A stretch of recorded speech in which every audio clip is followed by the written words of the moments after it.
Like yesterday, it's from the book This is Buddhism. And this is a section in Chinese and Japanese characters.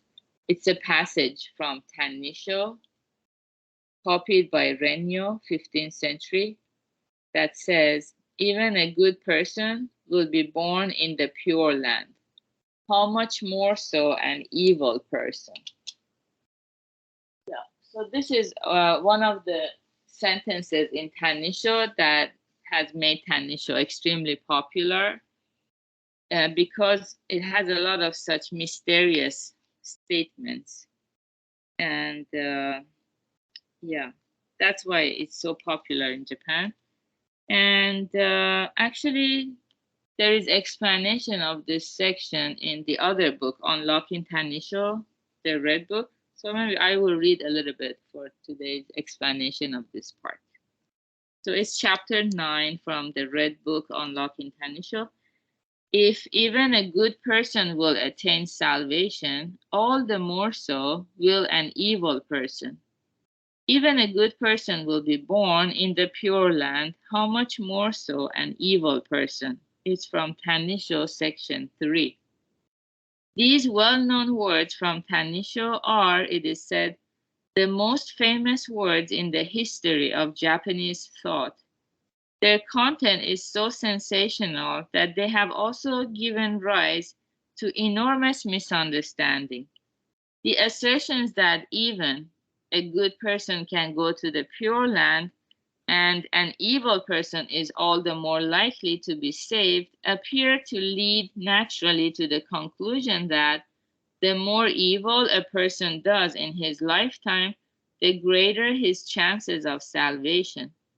In fact, some followers embraced the idea of licensed evil and performed acts of malice, giving rise to the criticism that Shinran's teaching encouraged vice. This deep-rooted misinterpretation lingers even now. The only way to set the record straight is to delve into Shinran's understanding of a good person and an evil person. Otherwise, the most enthusiastic reading of section 3, and indeed of the whole of Tanisho, will lead only to empty learning, not true understanding.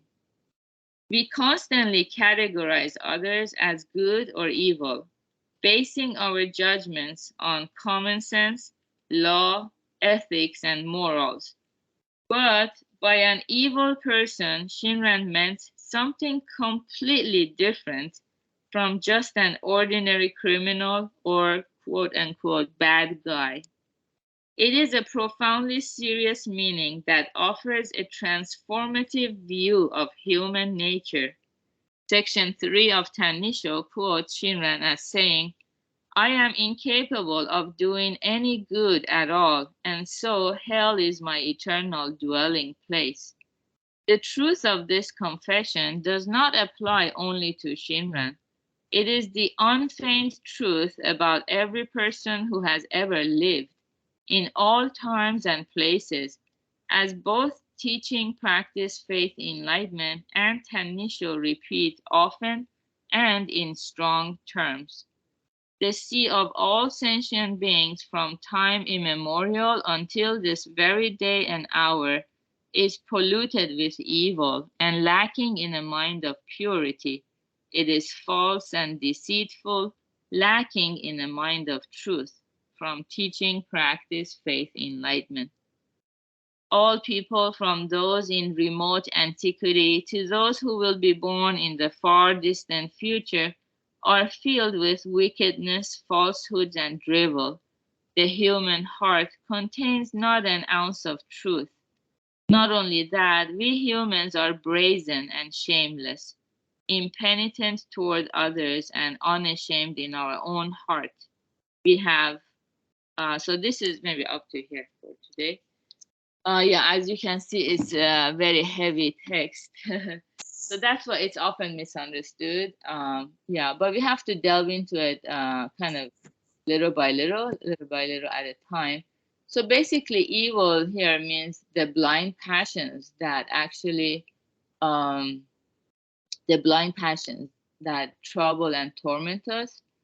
So what it is, the desires, the anger, or the foolishness that we all have. There is nobody who is not made of these blind passions.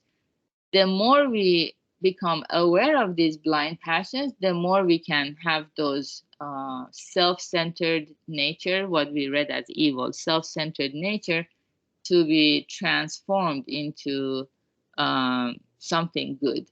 Yeah, but people who have no awareness of it, so unfortunately, they will be stuck with the self-centered ways of looking at the world and only looking for their own benefit and interest, and stepping on other people's rights and happiness, and they suffer, and that they make other people suffer too.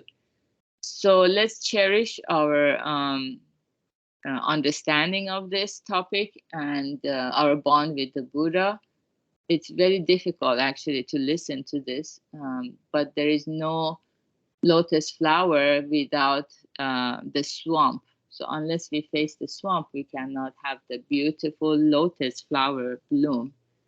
Yeah, so I'm so happy if you guys understand this, and that's where true compassion can be actually can emerge. So good job for dedicating this time to this practice. Feel free to send your questions, and have a beautiful Thursday. Bye. Thank you, Beta. Thank you, Beta. Thank you, Gary and Ashley.